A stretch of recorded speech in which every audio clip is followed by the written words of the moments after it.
In Las Vegas, security guards are like gods. They decide who gets in, who gets thrown out, who stays, who goes. They make the decisions.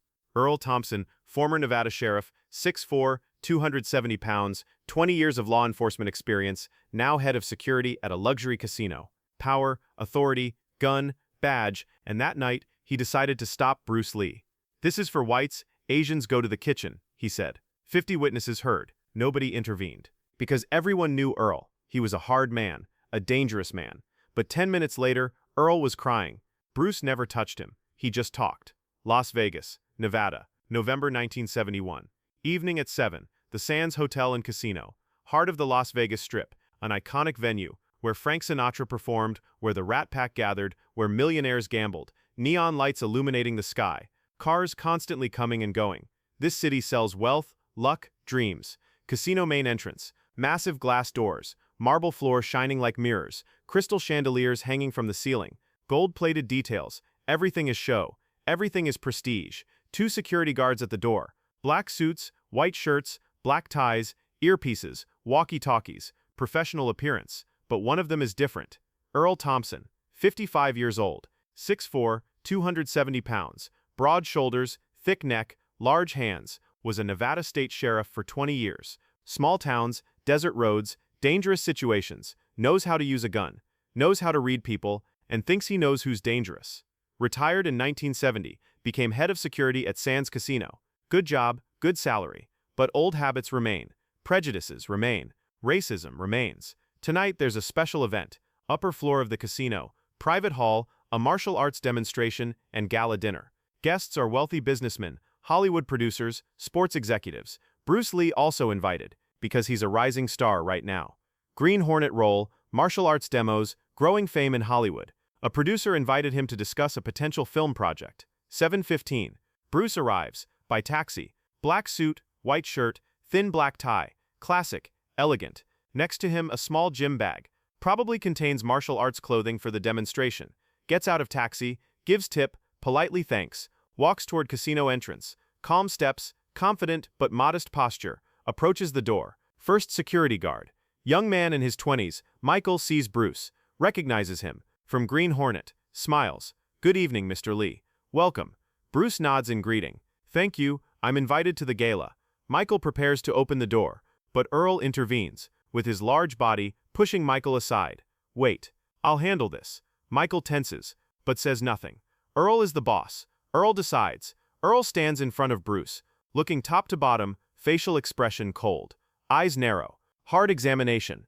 Bruce waits, calm, smile still on his face, but now more cautious. Earl speaks, voice deep, authoritative. "What's your business here?" Bruce responds politely. "Good evening. I'm invited to the gala. Upper floor, private hall." Earl frowns. "Invited, huh? Show me your invitation." Bruce pulls it from jacket pocket. An elegant invitation card. Gold embossed. Sands Casino logo. Earl takes it, examines it, for a long time, unnecessarily long, then gives it back to Bruce, tossing it, holding it in air. Bruce has to catch it. Earl continues speaking. "This invitation could be fake. Lots of fake invitations going around." Bruce stays calm. "It's not fake. Sent by producer Lawrence Fishman. You can call him." Earl grins, but not friendly. Dismissive. "I'm not calling anyone. I'm in charge of security here, and I decide who gets to enter." Bruce's smile fades, but voice still calm. "I understand, but I'm invited. I need to pass." Earl approaches. One step, now very close, looking down at Bruce. Height difference obvious. Earl 6'4", Bruce 5'7".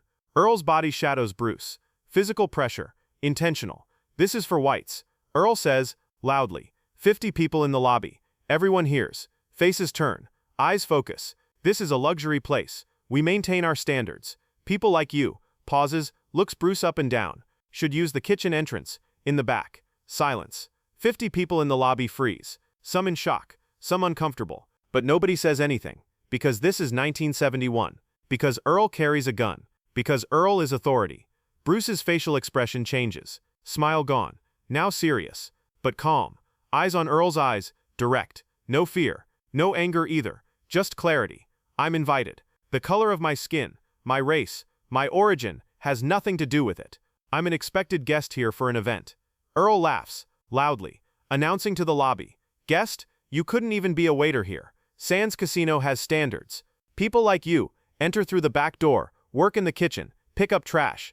Don't stand out front. Michael, the young security guard, tries to intervene, whispers, Earl, maybe we should let him through. He has an invitation.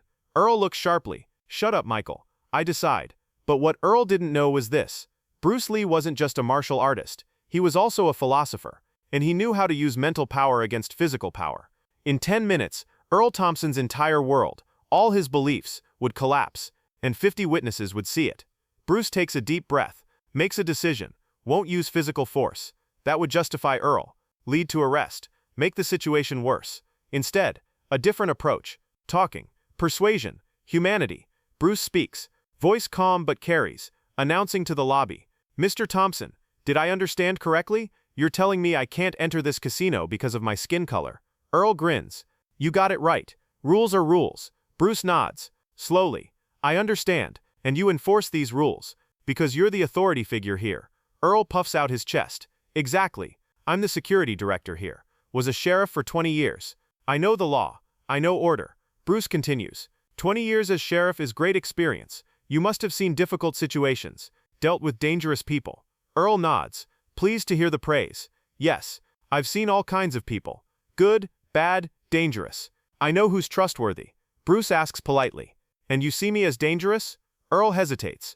Not dangerous, just inappropriate. This isn't your place. Bruce looks around, at the 50 people in the lobby. Wealthy people, tourists, gamblers, all listening. And whose place is this? Bruce asks, just whites? Earl becomes uncomfortable, realizes his words are public, but can't back down. Ego won't allow it. This is a private business. We accept whoever we want. Bruce nods. I see. Private business. But I'm invited. Someone wanted me. Producer Lawrence Fishman. He called me here, so I'm also wanted. Earl gets angry. I don't know Fishman, and I don't care. You're still not entering. Movement begins in the lobby. 50 people watching, some whispering. A woman, middle-aged, expensive dress, whispers to her husband. This is terrible. This man is just trying to enter. Husband whispers back. Don't get involved. Earl is a dangerous man. Another group, 3 young men, look like tourists, talking among themselves. Isn't this racism? Someone responds. Yes, but what can we do? Earl carries a gun. Michael, young security guard, very uncomfortable, whispers to Earl. Earl, maybe we should call the managers. This situation is getting out of control. Earl responds harshly. No, I'm the manager. I'm in control. Bruce sees the opportunity, feels the crowd's support, addresses the lobby with his voice. Everyone hears. Mr. Thompson, you enforced the law for 20 years. Defended justice. Right? Earl nods, proudly. Right. I always defended the law. Bruce continues. And laws are applied equally to everyone. Right? Earl hesitates, trying to understand where this is going. Yes, in theory. Bruce smiles. Slightly, but powerfully. Not in theory, Mr. Thompson. In law. In the Constitution of the United States, everyone is equal. Everyone has equal rights. Race, religion, origin doesn't matter. Earl's face reddens. This is political talk. I don't deal with politics. Bruce stays calm.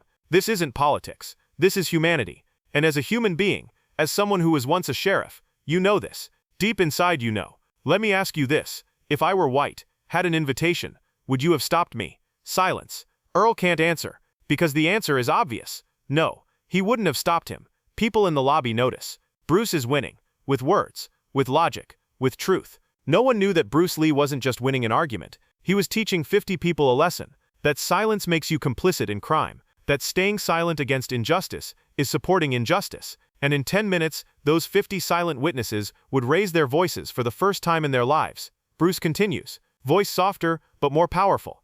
Mr. Thompson, I respect you. You worked a tough job, protected people. But now, who's protecting me from you? Earl surprised. What do you mean?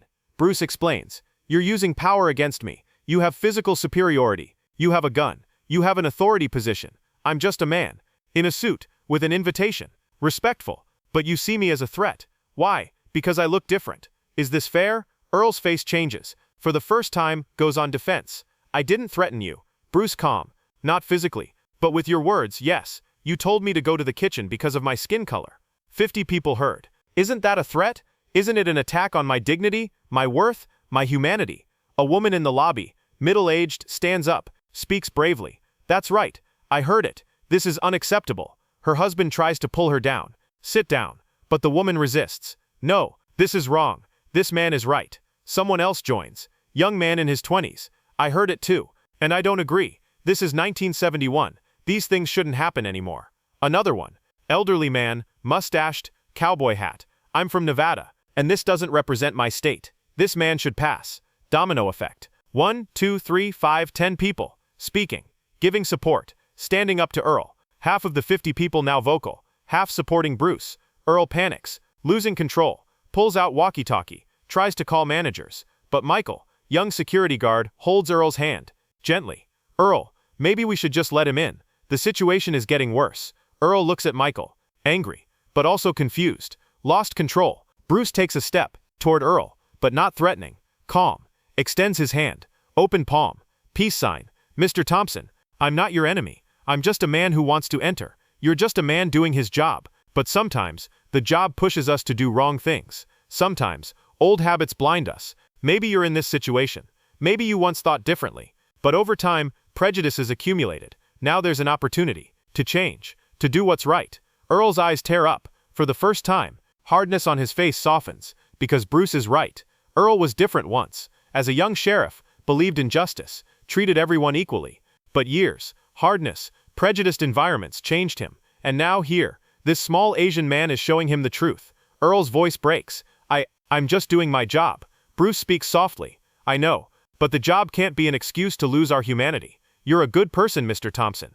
I can see that. You protected people for 20 years. Now protect yourself once. Not your ego, your humanity.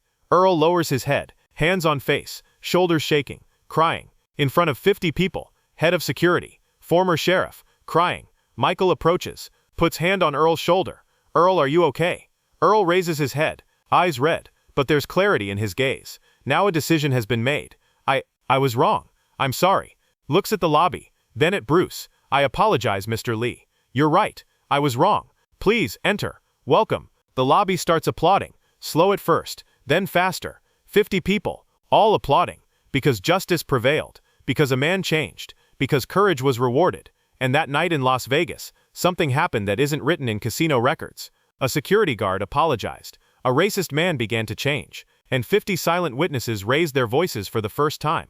Bruce Lee didn't win a physical battle, but he won something more important. He won a heart. And awakened 50 consciences. Bruce enters. But first turns to Earl. Extends his hand. To shake. Earl hesitates. Then accepts. They shake hands. Long, firm.